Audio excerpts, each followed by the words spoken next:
Welcome to Evolve You channel. So the topic which we are going to discuss in today's lecture is hypothalamus and pituitary gland.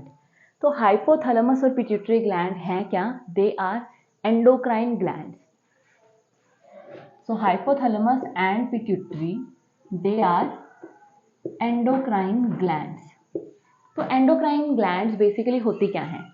Endocrine glands को हम ductless gland के नाम से भी जानते हैं. So the endocrine glands are also known as ductless glands. मतलब क्या है ductless gland का? कि जो endocrine glands हैं, gland word means secretion, मतलब endocrine glands कुछ secrete कर रहे हैं. तो ये क्या secrete कर रहे हैं? बेसिकली hormones को. और endocrine glands hormones को डायरेक्टली किस में secrete करते हैं? ब्लड में secrete करते हैं. ये किसी भी ट्यूब की हेल्प से अपना सेक्रीशन ग्लैंड के बाहर नहीं डाल रहे. ठीक है, तो एंडोक्राइन ग्लैंड्स का जो सेक्रीशन है हॉर्मोन्स, वो डायरेक्टली कहाँ पे जाता है? ब्लड के अंदर चला जाता है. ठीक है, और ब्लड से ये जो हॉर्मोन्स हैं वो अपने टारगेट ऑर्गन के पास पहुंचते हैं और वहां पे वो अपना पर्टिकुलर फंक्शन परफॉर्म करते हैं. ठीक है, तो इसीलिए क्योंकि एंडोक्राइन ग्लैंड्स के पास कोई भी डक्ट, कोई भी ट्यूबुलर स्ट्रक्चर नहीं है जिसकी हेल्प से वो अपना सेक्रीशन बाहर भेज रहे हैं, इसीलिए एंडोक्राइन ग्लैंड्स को हम क्या बोलते हैं? डक्टलेस ग्लैंड्स बोलते हैं. एंडोक्राइन ग्लैंड की सेक्रीशन को हम क्या बोलते हैं? हॉर्मोन्स. हॉर्मोन्स एंडोक्राइन ग्लैंड से डायरेक्टली कहाँ आ जाते हैं? ब्लड में आ जाते हैं, और ब्लड के हेल्प से वो हॉर्मोन्स कहाँ पहुंच जाते हैं? टारगेट ऑर्गन के पास पहुंच जाते हैं. ठीक है, तो ये जो हाइपोथैलेमस और पिट्यूटरी ग्लैंड जो आज की वीडियो लेक्चर में हम डिस्कस करने वाले हैं, ये दोनों ही क्या हैं? एंडोक्राइन ग्लैंड्स हैं. मतलब इतनी बात क्लियर है कि ये दोनों ही क्या हैं? डक्टलेस ग्लैंड्स हैं, और दोनों से क्या प्रोड्यूस होने वाले हैं? हॉर्मोन्स. ठीक है, तो अब हम एक एक करके दोनों ग्लैंड्स को डिस्कस करेंगे, बट उससे पहले कुछ इंपॉर्टेंट पॉइंट्स मैं आपके साथ हाइपोथैलेमस और पिट्यूटरी ग्लैंड के बारे में डिस्कस करना चाहूंगी.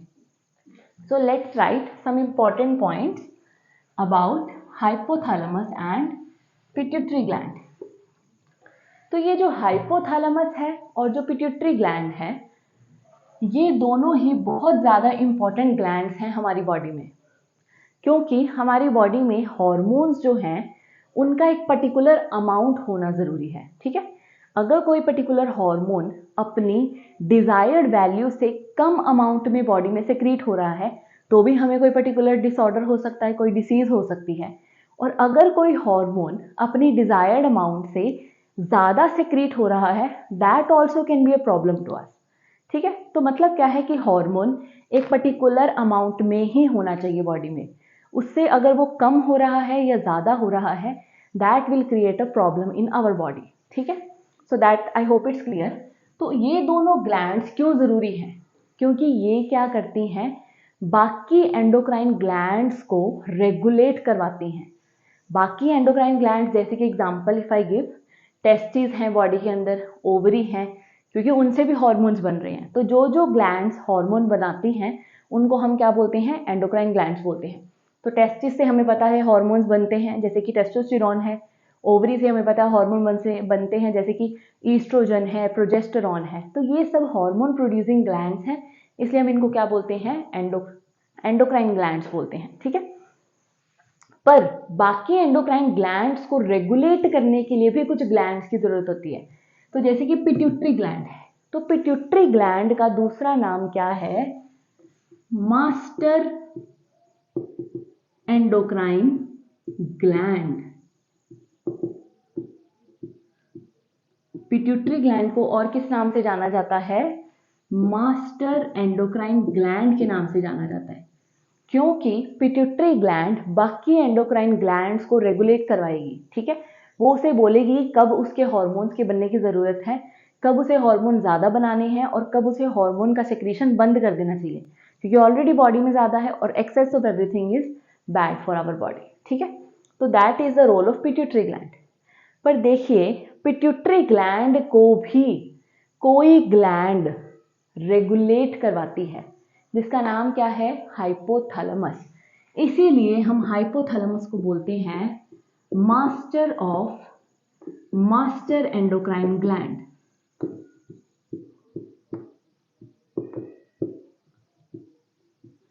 तो हाइपोथैलेमस को हम क्या बोलते हैं? Master of master endocrine gland, मतलब ये पिट्यूटरी ग्लैंड का भी क्या है? मास्टर है। मतलब ये समझ में आ गया, बॉडी के सारे एंडोक्राइन ग्लैंड्स को कौन रेगुलेट कराएगा? Pituitary gland. और पिट्यूटरी ग्लैंड को कौन रेगुलेट कराएगा? हाइपोथैलेमस। इसीलिए हम पिट्यूटरी ग्लैंड को बोलते हैं मास्टर एंडोक्राइन ग्लैंड और हाइपोथैलेमस को क्या बोलते हैं? Master of master endocrine gland. I hope that's clear. अब उसके बाद हम प्रोसीड करते हैं एक डायग्राम के। तो ये जो डायग्राम है, इसके अंदर ये जो अपर पार्ट है दैट रिप्रेजेंट हाइपोथैलेमस। तो ये जो अपर पार्ट है वो क्या रिप्रेजेंट कर रहा है? This is the hypothalamus. और हाइपोथैलेमस किसका पार्ट है? ब्रेन का, फोर ब्रेन का पार्ट है, ठीक है। और उसके बाद हम देख सकते हैं, ये तो हाइपोथैलेमस आ गया और ये वाला जो पार्ट है, इस पार्ट को हम क्या बोलते हैं? Pituitary gland. तो this is the hypothalamus gland and this one is the pituitary gland.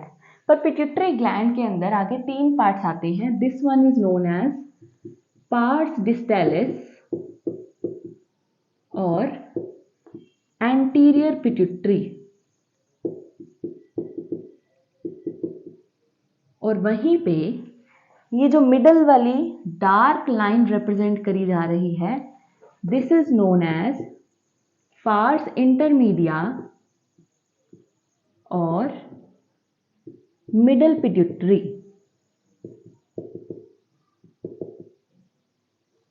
और ये जो थर्ड पार्ट है, this is known as pars nervosa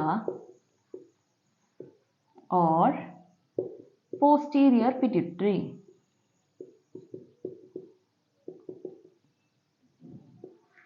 ठीक है, आई होप दैट्स क्लियर। जो ऊपर वाला पोर्शन है उसको हम क्या बोलते हैं? हाइपोथैलेमस, ठीक है, जो ब्रेन का पार्ट है। नीचे क्या होता है? पिट्यूटरी ग्लैंड प्रेजेंट होता है। पर आप देख सकते हो जो हाइपोथैलेमस है और जो पिट्यूटरी ग्लैंड है वो एक स्टॉक लाइक स्ट्रक्चर, एक डंडे जैसे स्ट्रक्चर से कनेक्टेड होते हैं। इस स्टॉक को हम क्या बोलते हैं? इनफंडिब्युलम। तो हाइपोथैलेमस और पिट्यूटरी ग्लैंड को कनेक्ट करने वाली स्टॉक को हम क्या बोलते हैं? इनफंडिबुलम। और पिट्यूटरी ग्लैंड के तीन पार्ट्स हैं। First one is pars distalis, जिसका दूसरा नाम है anterior pituitary. Second is pars intermedia या मिडल पिट्यूटरी। और third one is pars nervosa या फिर पोस्टीरियर पिट्यूटरी। और इसके बारे में अगर हम डिटेल में डिस्कस करें तो हम देख सकते हैं, हाइपोथैलेमस तो क्या है? ब्रेन का पार्ट है। और ब्रेन के सेल्स को हम क्या बोलते हैं? न्यूरॉन्स, ठीक है। तो हाइपोथैलेमस के ये कुछ न्यूरॉन्स दिखाए गए हैं, ठीक है। तो these are what? These all are neurons, या फिर हम बोल सकते हैं इनको न्यूरोसेक्रीटरी सेल्स या फिर न्यूक्लियाई। तो अब हमें एक टर्मिनोलॉजी और क्लियर हो गई कि हाइपोथैलेमस में जो न्यूरॉन्स हैं उन्हीं को हम न्यूरोसेक्रीटरी सेल्स भी बोलते हैं क्योंकि ये हार्मोन सेक्रीट करने वाले हैं, या फिर इन्हीं न्यूरोसेक्रीटरी सेल्स को एक और नाम से जाना जाता है, that is nuclei, singular is nucleus. Okay, तो इस तरह से जो हाइपोथैलेमस है उसके अंदर न्यूरॉन्स होते हैं, न्यूरोसेक्रीटरी सेल्स होते हैं या फिर न्यूक्लियाई होते हैं। अब ये जो न्यूक्लियाई हैं, न्यूरॉन्स हैं, न्यूरॉन्स हार्मोन सेक्रीट करवा रहे हैं। तो हम देख सकते हैं कि ये जो न्यूरॉन है ये क्या कर रहा है? ये ब्लड वेसल्स का एक नेटवर्क है जिसको हम बोलते हैं हाइपोफाइजियल पोर्टल सिस्टम। तो हम यहाँ पे देख सकते हैं कि ये जो न्यूरॉन है ये क्या कर रही हैं? हार्मोन्स को ब्लड के अंदर रिलीज कर रही हैं और ब्लड इन हार्मोन को एंटीरियर पिट्यूटरी के पास लेके आ रहा है। किसकी हेल्प से? Hypophyseal portal system, blood vessel की हेल्प से। और ह्यूमंस की अगर हम बात करें, as it is a part of human physiology topic, तो ह्यूमंस के अंदर ये जो पार्स डिस्टैलिस है और पार्स इंटरमीडिया वाला पार्ट ऑलमोस्ट क्या होता है? मर्ज्ड होता है, ठीक है। और इसकी बात अगर हम करें पोस्टीरियर पिट्यूटरी की, तो यहाँ पे हम देख सकते हैं दो न्यूरॉन्स हैं, दैट इज इसको हम बोलते हैं सुप्रा optic nucleus, that is SOP, SON and this is paraventricular nucleus, that is PVN। तो यहाँ से हमें देखने को मिलता है कि ये जो दो न्यूरॉन्स हैं इनको हम किस नाम से जानते हैं, सुप्राऑप्टिक न्यूक्लियस, और ये कौन सी है, पैरावेंट्रिकुलर न्यूक्लियस। तो ये जो पर्टिकुलर सुप्राऑप्टिक जो न्यूक्लियस होता है इससे कौन सा हार्मोन बनता है, ADH बनता है, और जो पैरावेंट्रिकुलर न्यूक्लियस है इससे कौन सा हार्मोन बनता है, ऑक्सीटोसिन। तो अब हम यहाँ पे देख सकते हैं कि ये जो हाइपोथैलेमिक न्यूरॉन्स हैं ये इनका जो एक्सॉन है वो कहाँ तक एक्सटेंड कर रहा है, पोस्टीरियर पिट्यूटरी। मतलब यहाँ हाइपोथैलेमस से न्यूरॉन्स डायरेक्टली हॉर्मोन्स को लेके आ रहे हैं, ये ब्लड को मीडिएटर नहीं बना रहे, ठीक है। इसीलिए हम पोस्टीरियर पिट्यूटरी को पार्स नर्वोसा के नाम से भी जानते हैं, ठीक है, क्योंकि यहाँ पे हाइपोथैलेमिक न्यूरॉन्स डायरेक्टली हार्मोन को पोस्टीरियर पिट्यूटरी में लाके स्टोर कर देते हैं, ठीक है। तो एक मेजर डिफरेंस ये भी आ जाता है कि एंटीरियर पिट्यूटरी के अंदर हार्मोन बनते भी हैं और रिलीज भी होते हैं, पर वहीं पे पोस्टीरियर पिट्यूटरी की अगर हम बात करें तो पोस्टीरियर पिट्यूटरी के अंदर हार्मोन की सिंथेसिस कभी नहीं होती। हार्मोन्स डायरेक्टली हाइपोथैलेमस से बन के आते हैं, पोस्टीरियर पिट्यूटरी उनको बस स्टोर करके रिलीज करने का काम करती है, ठीक है। तो आई होप दैट्स क्लियर, ठीक है। उसके साथ ही हम अब हाइपोथैलेमस को पहले डिटेल में देखेंगे, फिर पिट्यूटरी ग्लैंड को डिटेल में देखेंगे कि उनके कौन से हार्मोन्स हैं, कौन से पार्ट से रिलीज हो रहे हैं और उनका फंक्शन क्या है, और साथ में एक एक पॉइंट और डिस्कस करते चलेंगे हार्मोन्स के बारे में कि हार्मोन का नेचर क्या है, कि वो स्टीरॉयड हार्मोन्स हैं, प्रोटीन के हार्मोन्स हैं, या फिर वो कोई अमाइनो एसिड डेरिवेटिव हैं, ठीक है। So let's discuss that. तो अभी तक हमने देख लिया कि हाइपोथैलेमस को हम क्या बोलते हैं, master of master endocrine gland. Pituitary gland को हम बोलते हैं मास्टर एंडोक्राइन ग्लैंड। हमने उनका स्ट्रक्चर देख लिया कि कैसे हाइपोथैलेमस पिट्यूटरी ग्लैंड से कनेक्टेड होता है, कैसे कनेक्टेड होता है, with the help of a stock called infundibulum. और एंटीरियर पिट्यूटरी हाइपोथैलेमस से डायरेक्ट कनेक्शन में नहीं होती, वो ब्लड को एज अ मीडिएटर लेती है, और जो पोस्टीरियर पिट्यूटरी होती है वो अंडर डायरेक्ट न्यूरल रेगुलेशन होती है हाइपोथैलेमस के, ठीक है। तो जो फर्स्ट ग्लैंड हम डिस्कस करने वाले हैं वो है हाइपोथैलेमस। तो जो हाइपोथैलेमस है ये होता क्या है, बेसल पार्ट होता है डाइनसेफलन का, जो कि फोर ब्रेन का पार्ट है, ठीक है। So it is the basal part of diencephalon, जो कि फोर ब्रेन का पार्ट है।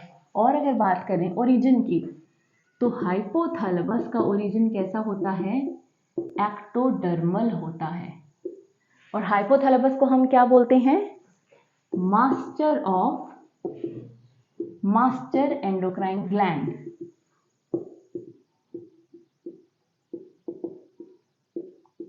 तो अभी तक हमने देखा हाइपोथैलेमस होता क्या है, फोर ब्रेन दैट इज डायनसेफलन का बेसल पार्ट होता है, ओरिजिन कैसा होता है उसका, एक्टोडर्मल होता है, और it is also known as master of master endocrine gland because it is the master of which gland, pituitary gland.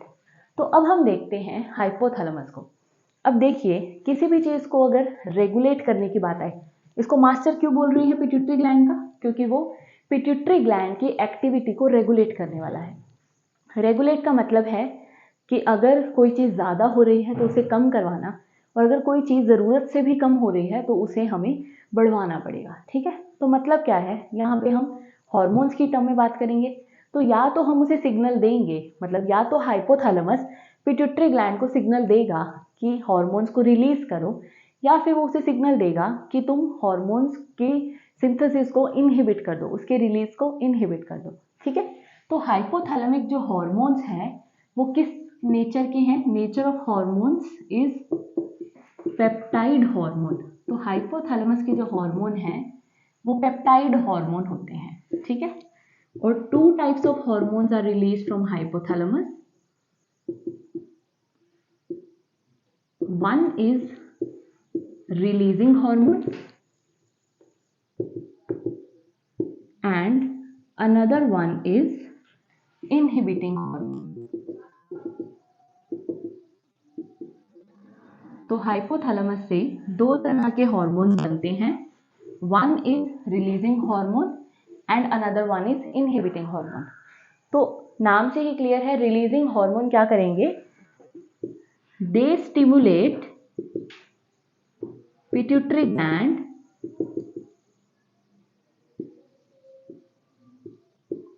to synthesize and release hormones।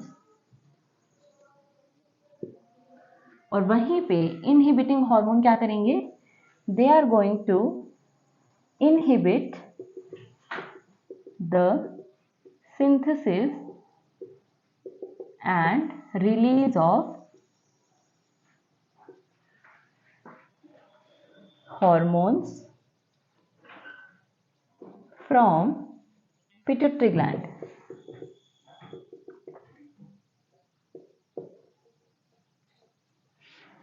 तो हाइपोथैलेमस से दो तरह के हार्मोन बनते हैं, one is releasing hormone, another one is inhibiting hormone.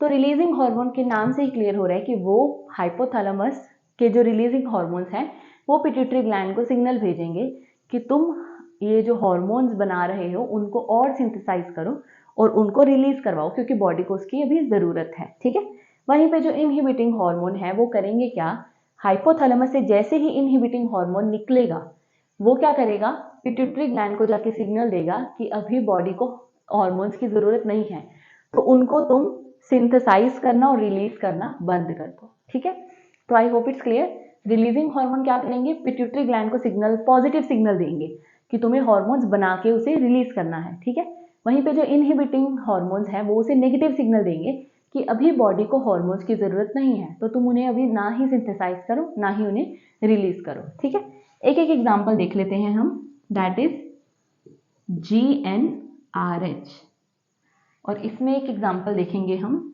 That is somatostatin. ठीक है, तो रिलीजिंग हार्मोन का एग्जाम्पल क्या है, GnRH। ठीक है, GnRH का मतलब है गोनाडोट्रोपिन रिलीजिंग हार्मोन। ठीक है, तो GnRH का मतलब क्या है, गोनाडोट्रोपिन रिलीजिंग हार्मोन।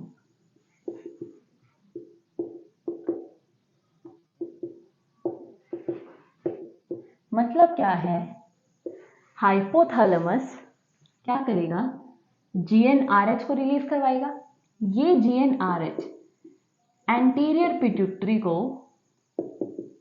कैसा सिग्नल देगा, रिलीजिंग हार्मोन है ना, रिलीजिंग हार्मोन का मतलब कैसा सिग्नल जाएगा, पॉजिटिव सिग्नल जाएगा। एंटीरियर पिट्यूटरी को कैसा सिग्नल जा रहा है, पॉजिटिव। तो अब GnRH जब हाइपोथैलेमस से निकलेगा और एंटीरियर पिट्यूटरी के पास पॉजिटिव सिग्नल देगा, तो anterior pituitary will start synthesising and releasing gonadotropins, जिसका एग्जाम्पल क्या है, LH एंड FSH। तो LH और FSH को हम आगे डिटेल में देखने वाले हैं। ठीक है, तो अब यहाँ से समझ में आ गया, हाइपोथैलेमस ने GnRH रिलीज किया, इसने पॉजिटिव सिग्नल दिया एंटीरियर पिट्यूटरी को, और उसके रिस्पॉन्स में आके एंटीरियर पिट्यूटरी ने गोनाडोट्रोपिन्स बनाने शुरू कर दिए। कौन से हार्मोन्स हैं इसमें, LH एंड FSH आते हैं। वहीं पे अगर हम बात करें सोमैटोस्टैटिन की, तो ये जो सोमैटोस्टैटिन है, हाइपोथैलेमस से सोमैटोस्टैटिन जब निकल रहा है तो ये क्या करेगा, नेगेटिव सिग्नल देगा एंटीरियर पिट्यूटरी को। तो हाइपोथैलेमस से जो इनहिबिटिंग हार्मोन है वो कैसा सिग्नल दे रहे हैं एंटीरियर पिट्यूटरी को, नेगेटिव सिग्नल। इसकी वजह से एंटीरियर पिट्यूटरी से जो ग्रोथ हार्मोन या फिर जिसका दूसरा नाम है सोमैटोट्रोपिन पहले बन रहा था, उसकी सिंथेसिस क्या हो जाएगी, इनहिबिट हो जाएगी। ठीक है, तो आई होप इट्स क्लियर कि हाइपोथैलेमस से दो हार्मोन्स हैं निकल रहे हैं, releasing and inhibiting hormone. Releasing hormone का एग्जांपल है gonadotropin releasing hormone and inhibiting hormone का एग्जांपल है somatostatin. So I hope that's clear now. उसके बाद हम देखते हैं second gland, that is pituitary gland.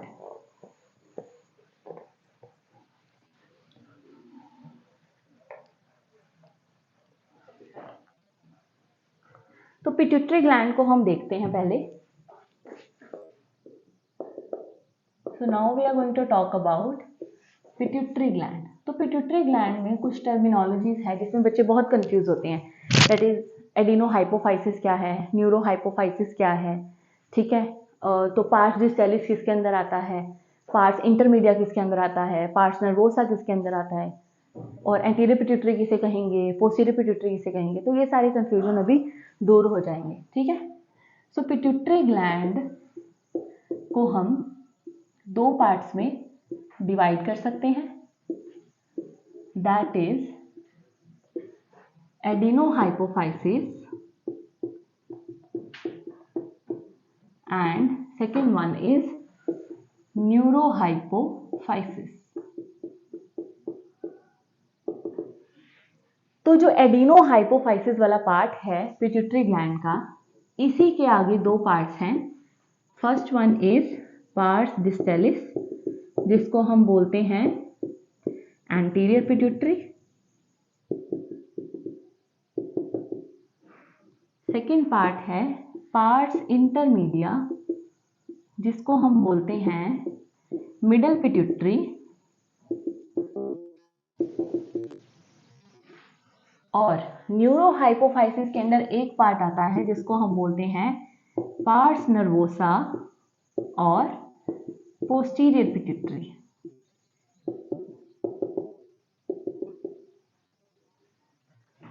तो इस तरह से हमने देखा पिट्यूटरी ग्लैंड को हम दो पार्ट्स में डिवाइड कर सकते हैं, एडिनोहाइपोफाइसिस एंड न्यूरोहाइपोफाइसिस। एडिनोहाइपोफाइसिस के दो पार्ट्स हैं, पार्स डिस्टालिस जिसको हम बोलते हैं एंटीरियर पिट्यूटरी, पार्स इंटरमीडिया जिसको हम बोलते हैं मिडल पिट्यूटरी, और न्यूरोहाइपोफाइसिस में जो पार्ट आता है उसको हम क्या बोलते हैं, पार्स नर्वोसा या फिर पोस्टीरियर पिट्यूटरी।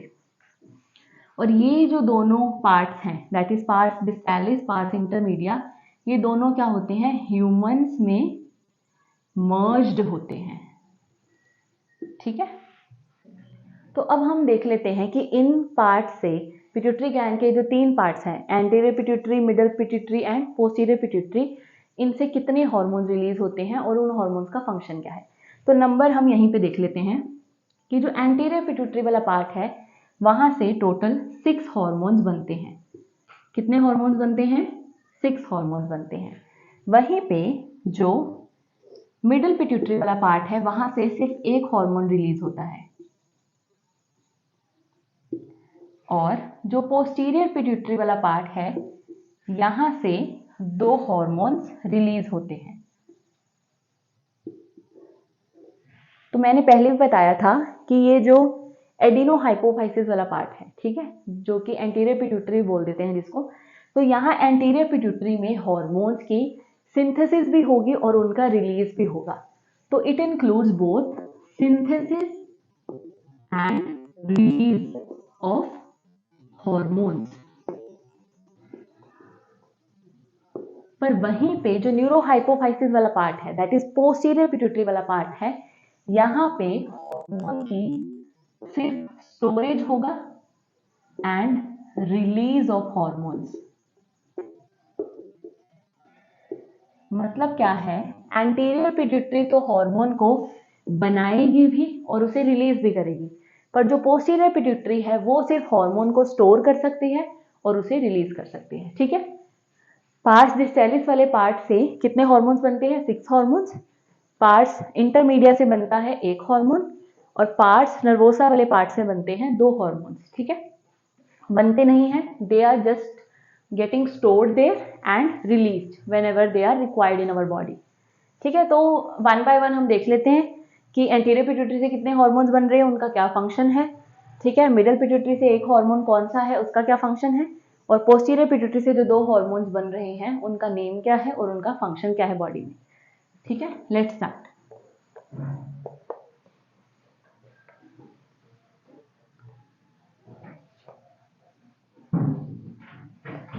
तो जो फर्स्ट पार्ट है वो हम देखते हैं पहले। So the first part is anterior pituitary, जिसको हम क्या बोलते हैं, पार्स डिस्टालिस भी बोलते हैं, ठीक है। तो एंटीरियर पिट्यूटरी से मैंने बताया कितने हार्मोन्स बनते हैं, 6 हार्मोन्स बनते हैं। तो वन बाय वन देखते हैं। First one is growth hormone, जिसको शॉर्ट फॉर्म में हम क्या बोलते हैं, जीएच। तो आपको शॉर्ट फॉर्म भी याद रखनी है और फुल फॉर्म भी याद रखनी है। तो जीएच मीन्स ग्रोथ हार्मोन। तो ग्रोथ हार्मोन क्या करवाता है, बॉडी की ग्रोथ और डेवलपमेंट कराता है, ठीक है, helps in growth and development of body. मतलब अगर हम लेम लैंग्वेज में बात करें ग्रोथ की, डेवलपमेंट की, तो हमें पता है कि child is growing. Child is growing का मतलब क्या है कि हम देख रहे हैं उसकी हाइट बढ़ रही है, ठीक है, तो हम कह देते हैं कि ग्रोथ हो रही है उसकी बॉडी में। और अगर उसकी हाइट नहीं बढ़ती तो हम कहते हैं कि ग्रोथ रुक गई है, ग्रोथ इज गेटिंग इनहिबिटेड, ठीक है। तो ये ग्रोथ हार्मोन करता क्या है, ग्रोथ और डेवलपमेंट करवाता है बॉडी की, ठीक है। पर हॉर्मोन्स को रेगुलेट करना जरूरी है, क्योंकि हॉर्मोन्स का हाइपर सेक्रीशन भी हो सकता है और उनका हाइपोसेक्रीशन भी हो सकता है, और ये दोनों से ही बॉडी में प्रॉब्लम्स क्रिएट हो जाती हैं। हाइपर सेक्रीशन का मतलब है, हाइपर का मतलब है ज्यादा, ठीक है। अगर ग्रोथ हार्मोन अपनी रिक्वायर्ड अमाउंट से ज्यादा बन रहा है तो क्या होगा, बॉडी में ग्रोथ ज्यादा होगी, हाइट ज्यादा बढ़ जाएगी, जिससे क्या होगा, जिजेंटिज्म हो जाएगा, ठीक है, हाइट नॉर्मल पर्सन से ज्यादा होगी, ठीक है।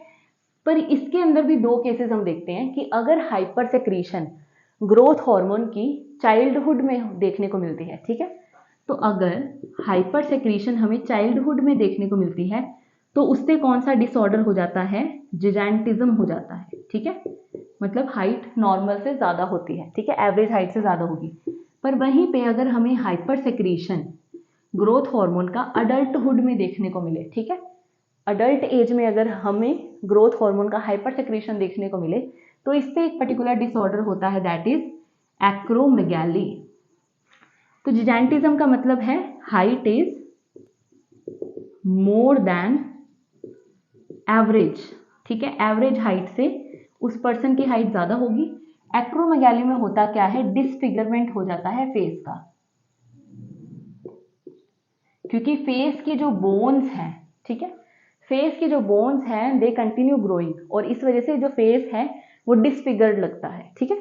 तो हाइपर सेक्रीशन के दो केसेस देख लिए हमने। अगर चाइल्डहुड में हाइपर सेक्रीशन हो रहा है तो दैट इज कॉजिंग जिजेंटिज्म, और अडल्टहुड में अगर हो रहा है दैट इज कॉजिंग एक्रोमेगैली। हाइपोसेक्रीशन की बात कर लेते हैं कि अगर जो ग्रोथ हार्मोन है वो अपनी रिक्वायर्ड अमाउंट से भी कम बन रहा है बॉडी में, तो वो जो बच्चा है वो ग्रो नहीं कर पाएगा, उसकी जो हाइट है वो छोटी रह जाएगी। उस डिसऑर्डर को हम क्या बोलते हैं, पिट्यूटरी ड्वार्फिज्म बोलते हैं। उसको हम क्या बोलते हैं, पिट्यूटरी ड्वार्फिज्म। तो इसमें होता क्या है, height is small than normal, ठीक है, नॉर्मल से जो हाइट है वो कम रह जाती है, ठीक है। So that is all about the growth hormone. तो नेक्स्ट हार्मोन्स देखते हैं हम जो एंटीरियर पिट्यूटरी से निकल रहे हैं।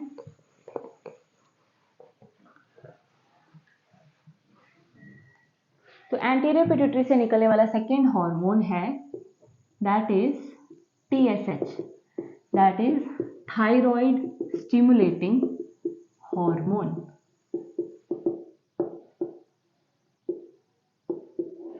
तो नाम से ही क्लियर है, थायराइड स्टिमुलेटिंग हार्मोन, मतलब ये जो हार्मोन है वो थायराइड ग्लैंड को स्टिमुलेट करेगा, पॉजिटिव सिग्नल देगा कि वो अपने हार्मोन को सिंथेसिस करवा के उसे रिलीज करवाए, ठीक है। So it stimulates thyroid gland to synthesize and release its hormones, ठीक है। So that was very easy. Third one देखते हैं, दैट इज प्रोलैक्टिन, जिसको हम शॉर्ट फॉर्म में लिखते हैं PRL। तो लैक्टो वर्ड हम यूज करते हैं मिल्क शुगर के लिए, लैक्टोज, ठीक है। तो लैक्टिन वर्ड भी मिल्क से रिलेटेड है। प्रोलैक्टिन जो हार्मोन है ये क्या कराता है, ग्रोथ कराता है मेमोरी ग्लैंड्स का, दैट इज ब्रेस्ट, ब्रेस्ट का ग्रोथ करवाता है ताकि उसमें क्या हो, मिल्क का प्रोडक्शन हो सके। तो ये दो फंक्शन परफॉर्म करता है, ग्रोथ करवाता है मेमोरी ग्लैंड्स का और क्या करवाता है, मिल्क प्रोडक्शन में हेल्प करता है। ठीक है। Fourth hormone is ACTH, that is adrenocorticotropic hormone. तो ये जो ACTH है, एड्रेनोकॉर्टिकोट्रोपिक हार्मोन, ये क्या करता है? एड्रेनोकॉर्टिको पार्ट क्या है? एड्रेनल ग्लैंड का कॉर्टेक्स वाला पार्ट है। किडनी के ऊपर इस तरह का ग्लैंड प्रेजेंट होता है और इसको हम क्या बोलते हैं? Adrenal gland. ये जो एड्रेनल ग्लैंड का आउटर वाला पार्ट है, इसको हम बोलते हैं एड्रेनल कॉर्टेक्स। अंदर वाले पार्ट को बोलते हैं एड्रेनल मेड्यूला। ठीक है। तो ये जो एड्रेनोकॉर्टिकोट्रोपिक हार्मोन है, ये एड्रेनल कॉर्टेक्स को पॉजिटिव सिग्नल देता है ताकि वो अपने हार्मोन को रिलीज करवाए। ठीक है। So that is going to stimulate the adrenal cortex to synthesize and release the steroid hormones called glucocorticoids. Glucocorticoids. तो एड्रेनल कॉर्टेक्स से कौन से हार्मोन रिलीज होते हैं? स्टीरॉयड हार्मोन रिलीज होते हैं, जिनको हम बोलते हैं ग्लूकोकॉर्टिकॉइड। अब उसके बाद अगर हम डिस्कस करें, that comes LH and FSH। तो LH के बारे में मैंने पहले भी डिस्कस करा था। LH और FSH को हम क्या बोलते हैं? गोनाडोट्रोपिन्स बोलते हैं। ठीक है। तो LH का फुल फॉर्म है ल्यूटेनाइजिंग हार्मोन। अब ये इंटरेस्टिंग बात ये है कि जो LH और FSH हैं, गोनाडोट्रोपिन्स, ये मेल में भी काम करते हैं, फीमेल में भी काम करते हैं, बट इनका जो काम होता है वो डिफरेंट होता है। ठीक है। अगर हम LH की बात करें, ठीक है, तो मेल के अंदर LH का फंक्शन क्या होता है? To release androgen. मेल के जो हॉर्मोन्स हैं उनको बनवाने का काम करता है। पर वहीं पे फीमेल के अंदर LH का काम क्या होता है? ओव्यूलेशन करवाना और प्रोजेस्टेरोन को बनवाना फ्रॉम द कॉर्पस ल्यूटियम। ठीक है। तो LH का काम मेल के अंदर होता है एंड्रोजन्स बनवाना, दैट इज मेल हॉर्मोन्स, और फीमेल के अंदर ये क्या करवाता है? ओव्यूलेशन। 14th डे जो मेंस्ट्रुअल साइकिल का होता है, वहां पे ओवम रिलीज होता है बॉडी से, उसी प्रोसेस को बोलते हैं ओव्यूलेशन। तो वो कौन करवाता है? LH करवाता है। और साथ ही साथ प्रोजेस्टेरोन को बनवाने का काम भी यही करता है। प्रोजेस्टेरोन को हम क्या बोलते हैं? प्रेगनेंसी हार्मोन भी बोलते हैं। ठीक है। अब लास्ट वन हम देख लेते हैं, एंटीरियर पिट्यूटरी का हार्मोन, दैट इज FSH। तो FSH का फुल फॉर्म क्या है? Follicle stimulating hormone. ठीक है। FSH का नाम क्या है? Follicle stimulating hormone.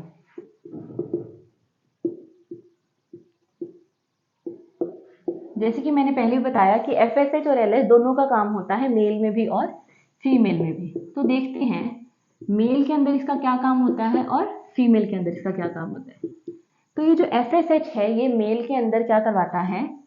स्पर्मेटोजेनेसिस करवाता है, मतलब स्पर्म्स की फॉर्मेशन करवाने में हेल्प करता है। और फीमेल के अंदर ये FSH क्या करवाता है? Growth and development of ovarian follicles. Menstrual cycle के अंदर फॉलिकल्स बनते हैं और उन्हीं से ओवम रिलीज होता है। ठीक है। तो उन फॉलिकल्स की ग्रोथ करवाना, डेवलपमेंट करवाना, ताकि फाइनली उनमें से ओवम रिलीज हो जाए, ये काम कौन सा हार्मोन करवाता है फीमेल के अंदर? FSH। मेल के अंदर FSH क्या करवाता है? स्पर्मेटोजेनेसिस। तो अभी तक हमने देखे एंटीरियर पिट्यूटरी के 6 हार्मोन्स के बारे में। ठीक है। अब हम देखेंगे मिडल पिट्यूटरी के एक हार्मोन के बारे में। ठीक है। तो मिडल पिट्यूटरी वाला जो पार्ट है, उससे सिर्फ एक हार्मोन बनता है, वो है MSH, that is melanocyte stimulating hormone. That is melanocyte stimulating hormone. ठीक है। मतलब क्या है? ये किसको स्टिमुलेट कर रहे हैं? मेलानोसाइट को। मेलानोसाइट होते क्या है? Melanin containing sales.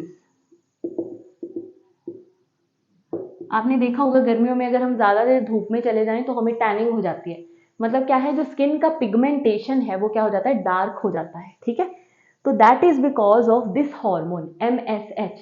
MSH क्या करता है, मेलानोसाइट जो हमारे मेलानिन कंटेनिंग सेल्स हैं उनको स्टिमुलेट करवाता है ताकि जो हमारी स्किन की पिगमेंटेशन है वो क्या हो जाए, डार्क हो जाए। ठीक है, और ये जो डार्क पिगमेंटेशन है स्किन का, ये ह्यूमंस में हमें ज़्यादातर क्लियरली देखने को नहीं मिलता बिकॉज ऑफ MSH।